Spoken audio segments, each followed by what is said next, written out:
ChatGPT mi ukázal, ako by som vyzerala s Ofinou a teraz na to nemôžem prestať myslieť. Ideme si spraviť Ofinu. Nie sama, mám tu posily. Ježiš. Zuzana, no teraz keď to poserem, tak to bude na mňa. Presne tak, rozhodí ma úplne. Hej.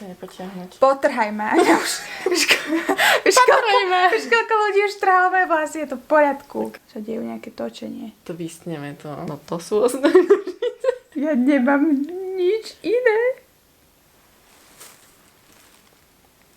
Look at Ty kokso. First look. Hell yes. Podľa mňa to nie je zle, vôbec to nie je zle. Wow.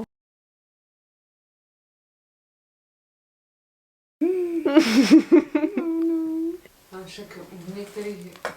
Je to pekne. Že hej. Dneska. Normálne.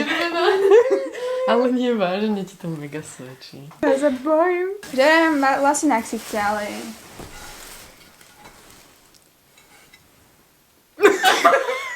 Počkej, teraz neviem, čo ty myslíš. Čo ti zahrabalo? Ty kokos, a ja som myslela, že ja budem mať strašne veľkú hlavu. Nie, čo si? Spravili sme z Janky. Janka bola 10 z 10 a teraz je 12 z 10. Yeah. To vyzerá... Počkaj. Vlásky si nevšímajte, lebo mám ich všade, budem si musieť umyť.